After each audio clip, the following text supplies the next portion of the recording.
Assalamualaikum warahmatullahi wabarakatuh. Apa kabar kawan-kawan? Semoga kita selalu dalam lindungannya. Baik, pada kesempatan pagi hari ini saya berada di kebun saya ya. Ini tanaman saya tepat berusia 56 hari setelah tanam. Pada usia seperti ini sudah memasuki fase generatif ya, dimana kondisi tanaman saya sekarang sudah mulai kelihatan berbuah, walaupun itu masih kecil. Itu. Dan buah ini rawan sekali terkena rontok ya, kalau semisal apalagi memasuki di musim hujan ya. Maka dari itu untuk menjaga buah, kita memerlukan nutrisi khusus, di mana nutrisi itu untuk pembuahan dan pembungaan. Agar buah-buah yang seperti ini atau calon bakal buah ini, bunga-bunga ini tidak mengalami kerontokan.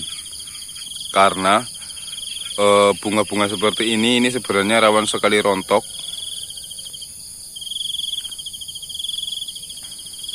Nih. Dan pada kondisi tanaman yang seperti ini, buah-buah seperti ini kita kasih nutrisi yang kandungan fosfat dan kaliumnya itu tinggi, yang jelas itu lebih tinggi daripada nitrogennya, agar buah-buahnya selamat sampai panen. Yang diharapkan seperti itu ya. Dan pada kesempatan kali ini saya akan melakukan penyepraian, di mana penyepraian yang saya lakukan kali ini untuk mengatasi kerontokan bunga ya, walaupun cuma beberapa tanaman yang mengalami kerontokan bunga, dan memaksimalkan pembungaan agar harapannya itu besok hasil buahnya itu bisa maksimal seperti itu ya. Selain itu saya juga akan melakukan penyepraian untuk mengatasi bercak daun, karena ini musim hujan, tanaman saya juga banyak mengalami yang terkena bercak daun, dan juga mengatasi ulat ya. Walaupun nggak terkena ulat, tapi juga ini dilakukan penyemprotan ya, paling tidak untuk mencegah supaya ulatnya itu tidak datang kembali. Baik, kita langsung saja menuju pestisida yang saya gunakan. Namun bagi kalian yang belum subscribe, silahkan subscribe terlebih dahulu dan tekan tombol like-nya. Dan jangan lupa tekan tombol loncengnya agar kalian dapat notifikasi setiap saya mengupload video. Baik, kita langsung menuju pestisida yang saya gunakan. Ya, baik sedulur, ini pada penyebaran kali ini tepatnya penyebaran yang ke-12 ya, tepat di cabai saya itu berusia 56 hari setelah tanam. Nah, untuk kondisi cabai di umur segitu itu sudah memasuki fase generatif, di mana cabai itu sudah mulai berbunga, bahkan ada yang sudah mulai berbuah walaupun itu masih kecil ya. Nah, di fase umur segitu itu alangkah baiknya kita segera spray atau kasih pupuk, baik itu spray ataupun pupuk, di mana fungsinya itu untuk pembuahan ya, atau generatif ya. Nah, pada kesempatan kali ini saya akan menyemprot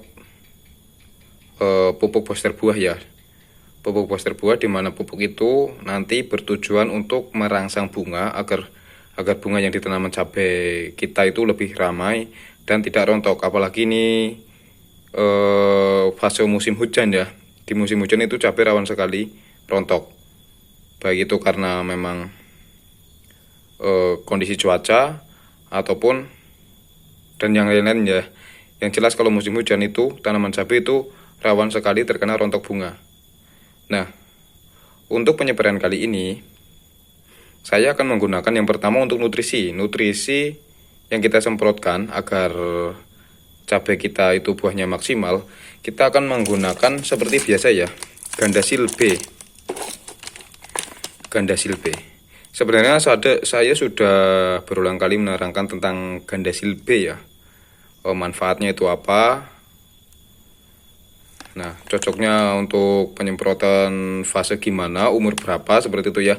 Namun kali ini saya akan menerangkannya sedikit ya, menerangkan sedikit kembali karena mbok ada yang baru lihat video ini, supaya kalian juga bisa memahami. Ini saya sekadar berbagi ya, bukan maksud untuk menggurui. Semisal nanti ada penjelasan yang salah ataupun kurang, silahkan di komen ya. Nah, untuk Gandasil B itu mempunyai susunan khusus yang diciptakan untuk merangsang pembentukan bunga dan buah. Oke. Itu yang pertama udah jelas sekali ya, bahwasannya keterangannya itu untuk merangsang pembentukan bunga dan buah. Sebenarnya untuk Gandasil itu ada dua. Yang pertama Gandasil D, di mana Gandasil D itu untuk daun, dan yang ini Gandasil B, di mana B itu untuk buah. Untuk membedakan secara kasat mata, kalau yang hijau itu untuk daun dan yang merah itu untuk buah. Seperti itu ya. Nah, kenapa harus menggunakan Gandasil B? Sebenarnya itu enggak harus sih. Karena ya itu sebenarnya opsional ya, tapi saya menggunakan Gandasil B itu karena saya akan mencari di kandungan fosfat dan kaliumnya yang tinggi. Di situ itu tertera nitrogen itu 6%, fosfatnya itu 20%, dan kaliumnya itu 30%. Jadi dari ketiga unsur makro tersebut yang paling kecil itu nitrogen.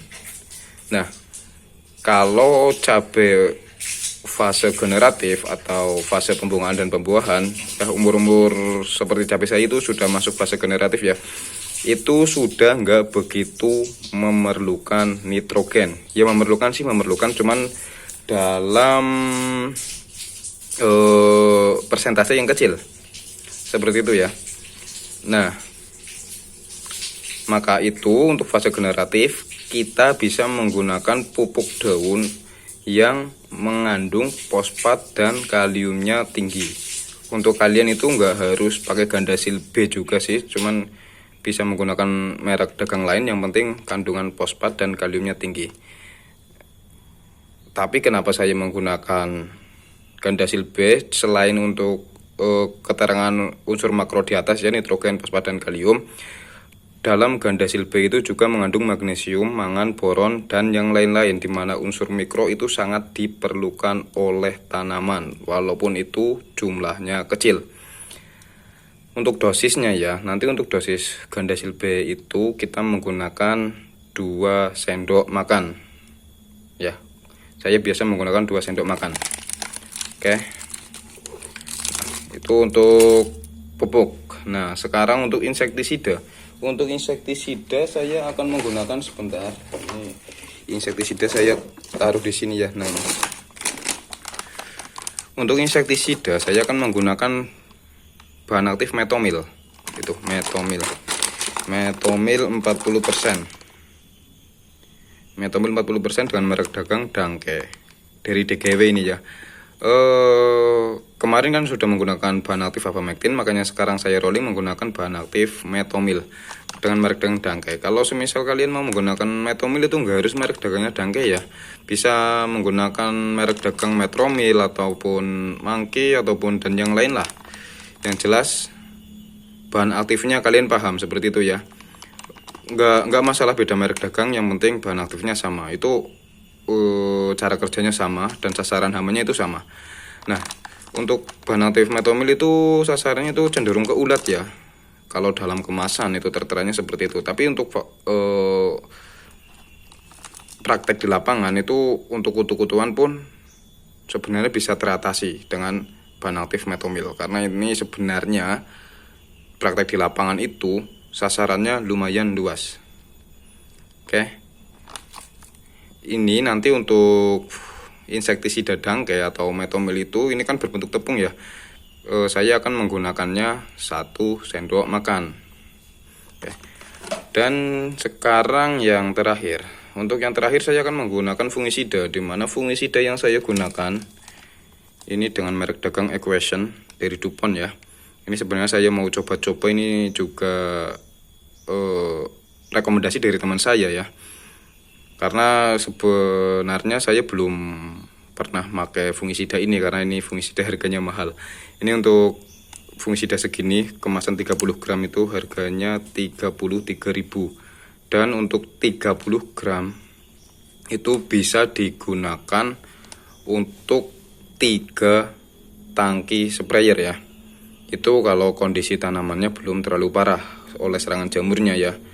Karena kalau semisal kondisinya sudah terlalu parah, bisa menggunakan 2. Ini untuk 30 gram dibagi menjadi 2 tangki. Oke. Nah, ini untuk fungisida ini berbahan aktif Famoxadon dan Simoxanil. Keterangannya Famoxadon 22,5% dan Simoxanil 29%. Ya, ini memang fungisida mahal, tapi kalau dilihat dari perusahaan yang memproduksi itu dari DuPont, itu memang kualitasnya nggak bisa diragukan lagi. Seperti halnya ya seperti Syngenta lah, seperti itu. Nah, nanti ini untuk per tangkinya dosisnya itu 10 gram karena ini tertera dalam satu bungkus 30 gram. Jadi ini nanti satu bungkus untuk 3 tangki. Dan saya akan membaginya seperti ini. Ini kan 30 gram. Dan saya akan, ini ember nanti untuk mengoplos semua pestisida ya. Dan yang ini untuk khusus fungisidanya. Nah, untuk 30 gram kan dibagi menjadi 3 tangki. Saya akan ambil ini gelas ukur ini ya. Terserah mau gelas ukur apa saja. Saya kasih ke sini 6 gelas ya, 6 wadah ini. 2, 3, 4, 5, 6. Nah, ini sudah tertera 6 gelas ukur ya. Nah, kita masukkan saja langsung semuanya. Ini nanti untuk 3 tangki ya. Kebetulan karena tanaman saya juga kalau disemprot sampai selesai itu habisnya 3 tangki sih, jadi pas banget. Ini sudah saya masukkan semua 30 gram, tinggal kita aduk-aduk.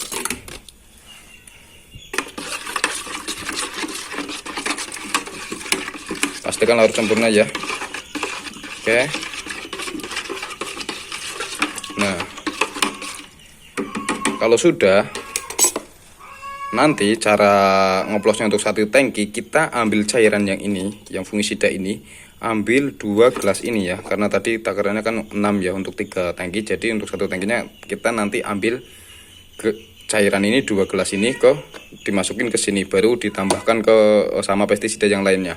Oke, saya ulangi untuk penyemprotan kali ini saya akan menggunakan Gandasil D itu 2 sendok makan, dan untuk insektisidanya Dangke ya, saya menggunakan 1 sendok makan, dan untuk fungisidanya untuk per tangkinya saya nanti akan menggunakan 2 cairan ini, larutan ini, 2 gelas ini untuk 1 tangkinya, jelas ya. Oke, saya akan mengoplosnya karena ini saya bikin video sendiri ya, jadi agak repot kalau mau mengoplosnya sambil di video. Jadi yang jelas seperti itu ya. Saya skip aja pengoplosannya, dan cukup sekian video kali ini. Tunggu episode berikutnya.